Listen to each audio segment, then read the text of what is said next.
Ton chien aboie sur des ombres. À 2 heures de l'après-midi, il n'y a rien, juste une tache sombre sur le mur. Et pourtant, il est en état d'alerte totale. Tu te demandes si c'est normal ou s'il faut courir chez le vétérinaire. Tu n'es pas seul. Des milliers de propriétaires se posent exactement la même question. Pendant des années, on t'a dit que les chiens qui aboient sur des ombres sont nerveux ou qu'ils ont un trouble obsessionnel. On t'a peut-être même conseillé de le punir pour le calmer. Mais la science montre quelque chose de très différent. Dans cette vidéo, tu vas découvrir pourquoi ce comportement est souvent parfaitement normal ou pas. Et surtout, comment y répondre sans stresser ton chien ni toi-même. Beaucoup croient que si ton chien aboie sur une ombre, c'est forcément un signe de pathologie. On parle de troubles obsessionnels, de syndrome de privation sensorielle, de stress chronique. Mais la réalité est bien plus nuancée. Les études en cognition canine montrent que les chiens traitent les informations visuelles différemment de nous. Et parfois, une ombre en mouvement, c'est juste un stimulus très intéressant. Mais d'autres fois, ça peut cacher un vrai problème. La clé, c'est de comprendre ce qui se passe dans la tête de ton chien. Quand il aboie sur une ombre, il ne fait pas un caprice. Il réagit à quelque chose qu'il perçoit comme potentiellement important. Les chiens ont une vision différente de la nôtre. Ils voient mieux les contrastes et les mouvements, et moins les détails fixes. Une ombre qui bouge lentement peut ressembler à une proie. Une ombre soudaine à une menace. Et pour un chien, aboyer pour signaler ou pour demander une explication, c'est normal. Mais attention, dans certains cas, ce comportement peut dérailler. Une étude de l'Université de Pennsylvanie a montré que les chiens qui développent des compulsions, comme aboyer sur des ombres de façon répétée sans pouvoir s'arrêter, ont souvent un déséquilibre dans leur environnement. Manque de stimulation, anxiété ou conflit relationnel avec leur propriétaire.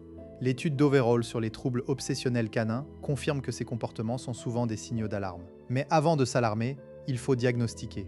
Imagine Victor, un border collie de 4 ans qui vit à Montpellier avec sa propriétaire Sarah, graphiste de 31 ans. Victor est un chien intelligent, sportif. Mais depuis 2 semaines, il passe ses après-midi à fixer un mur et à aboyer sur l'ombre des feuilles d'un arbre qui se reflète. Sarah est inquiète. Elle me dit « Je ne sais plus quoi faire, je lui ai crié dessus, je l'ai ignoré, rien ne marche. » Victor n'est pas un chien malade, il s'ennuie. Son cerveau a besoin de travail. Les ombres sont devenues son seul jeu parce que Sarah n'a pas su lui proposer mieux. Pas de sa faute, personne ne lui a appris. Dans d'autres cas, le comportement est plus grave. Prends Léa, une beagle de 3 ans, à Lille. Elle aboie sur les ombres dès qu'elle voit une lumière changer.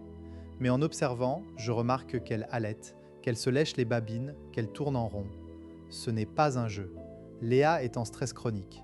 Son propriétaire, Marc, un commercial de 45 ans, travaille beaucoup et la laisse seule 9 heures par jour. Les ombres, pour Léa, sont devenues une obsession compulsive. Elle ne peut pas s'arrêter. Ici, le comportement est un symptôme. Alors, comment savoir si c'est normal ou pathologique? La question centrale, c'est est-ce que le chien peut s'arrêter tout seul?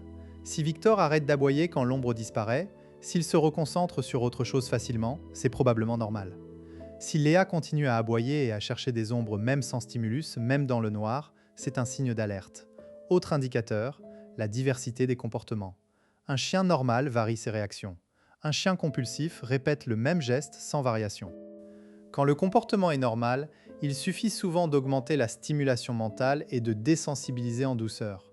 Quand il est pathologique, il faut absolument consulter un vétérinaire comportementaliste. Mais même dans les cas normaux, ne pas intervenir peut créer un cercle vicieux. Le chien apprend qu'aboyer sur les ombres attire ton attention, ou il renforce sa peur en voyant que tu stresses aussi. Il faut donc une stratégie claire. Voyons les 3 techniques les plus efficaces, basées sur les recherches en cognition canine. Technique 1.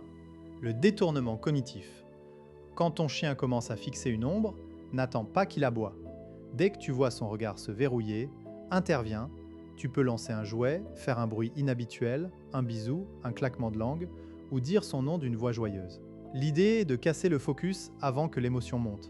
Par exemple, tu dis « viens » et tu lances une friandise dans une autre direction. Ne le punis surtout pas, car tu renforcerais son association peur-ombre. L'objectif est de recabler son cerveau. Quand il voit une ombre, il doit tourner la tête vers toi pour une récompense. Exemple, Sarah a appris à Victor à venir chercher une balle dès qu'il regardait l'arbre. En 3 jours, Victor a arrêté de fixer l'ombre. Technique 2, la désensibilisation systématique. Si ton chien a peur des ombres, oreille en arrière, queue basse, il faut agir sur l'émotion. Crée toi-même des ombres inoffensives avec ta main ou un objet à distance. Donne une friandise à chaque apparition d'ombre. Recommence plus près. L'idée est que l'ombre devienne un déclencheur de récompense. Ne force jamais. Si ton chien fait un pas en arrière, tu es allé trop vite. Cette technique est efficace seulement si tu respectes le seuil de stress. Marc a essayé avec Léa. Il projetait des ombres avec une lampe de poche à 5 mètres et donnait un morceau de poulet. Après une semaine, Léa venait vers l'ombre en remuant la queue. Cela a fonctionné car le stress a diminué, mais il a aussi dû augmenter ses promenades. Technique 3. L'enrichissement environnemental. Souvent, aboyer sur les ombres est un signe d'ennui. Le chien a besoin de défis cognitifs.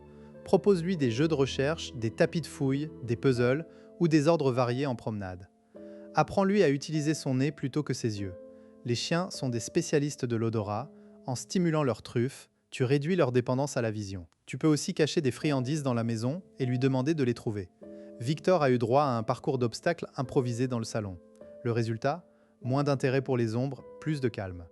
Pour Léa, Marc a mis en place une routine de jeu olfactif avant de partir et a engagé un promeneur pour les longues absences. Les ombres ont perdu leur pouvoir. Tu t'y dis peut-être, mais si je détourne son attention, ne vais-je pas simplement récompenser son comportement ? Bonne question. La nuance est cruciale. Si tu interviens après qu'il a déjà aboyé, tu risques de renforcer l'aboiement. C'est pourquoi les techniques ici sont proactives. On agit avant l'aboiement ou on change l'environnement. Si ton chien aboie déjà, tu peux l'ignorer complètement, ne pas le regarder, ne pas parler, et attendre 10 secondes de silence pour lui donner une récompense. Cela apprend que le silence paye. Pour terminer, rappelle-toi, les ombres ne sont qu'un signal. Derrière, il y a un chien qui exprime un besoin. En comprenant si c'est normal ou pathologique, et en utilisant ces techniques, tu peux transformer ce comportement gênant en une occasion de renforcer votre lien. Observe, analyse, agis avec douceur. Et si vraiment ça persiste, un vétérinaire comportementaliste pourra t'aider. Si tu as aimé cette vidéo, abonne-toi pour ne pas manquer les prochaines. Et dis-moi en commentaire, ton chien aboie-t-il sur des ombres ? J'aimerais savoir comment tu gères ça.